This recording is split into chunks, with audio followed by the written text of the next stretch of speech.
சொல்லுப்பா. இது என்ன தாத்தா? டார்க் தொழிற்சாலை அப்படின்னா லைட்ஸ் ஆஃப் தொழிற்சாலைன்றாங்க. என்னது தாத்தா இது? ஆஹா, இதுவா? பாப்பா, ஏஐ தெரியுமா? தெரியும் தாத்தா. ஏஐ ரோபோட்டிக் தெரியுமா? தெரியும் தாத்தா. அப்புறம் இது இருக்குல்ல, அது என்ன சென்சார், அது தெரியுமா?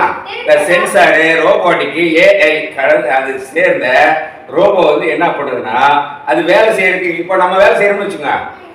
நமக்கு என்ன வேணும்? லைட் வேணும், ஃபேன் வேணும் இல்லையா? அப்புறம் ரொம்ப குளிராக இருந்தால் ஹீட் வேணும். ஊட்டியில எல்லாம் வேலை செய்யறாங்க,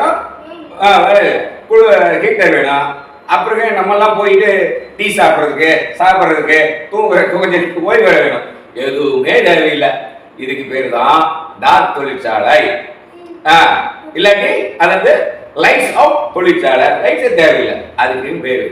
அது என்ன பண்ணுது தெரியுமா? அதாவது சியாமியின் அங்க இருக்கிற தொழிற்சாலையில சைனாவில் 1, 2, 3 இதுக்குள்ள ஒரு செல்போனே வந்தது. ஆமா ஆமா ஆமா ஆமா. அது மட்டும் இல்ல, அப்புறம் இன்னொரு ஊர்ல வருது. இன்னொரு ஊர்ல நிங்போவில் உள்ள ஜிக்கர் மின்சார கார் தொழிற்சாலை வாயிலே நுழைய மாட்டேங்குது. அந்த ஊர்ல பாத்தீங்கன்னா கடினமான கார் தொழிற்சாலை. அதெல்லாம் உள்ள போய் வெல்டு பண்ணும். அதெல்லாம் பார்த்தீங்கன்னாக்கா அது கடினம். நாங்கள்லாம் தொழிற்சாலை தான் வேலை பார்த்தோம். கடினமான இடத்துலலாம் போய் ரோபோட்டு வெல்டு பண்ணுது. இந்த அளவுக்கு வந்துருச்சு. இதுதான் டார்க் தொழிற்சாலை, லைட்ஸ் அவுட் தொழிற்சாலைன்னு பேர். இந்த அளவுக்கு முன்னேறிச்சு. நம்ம நாட்டில் தான் உலகத்திலே மனித வளம் அதிகம். மனித வளம் நிறைய பேர் இருக்கிறது. குறைஞ்ச கூலிக்கெல்லாம் வேலை செய்யறதெல்லாம் காலம் போயிடுச்சு. நம்ம எப்படி குறைஞ்ச கூலிக்கு வேலை செஞ்சிடலாம் அப்படின்னு அதெல்லாம் காலம் போயிடுச்சு. குறைஞ்ச கூலி இருந்தாலும் அறிவு வேணும். அறிவு இருந்தால் தான் சிந்தனை வேணும். புதுசாக படைக்கக்கூடிய ஆற்றல் வேணும்.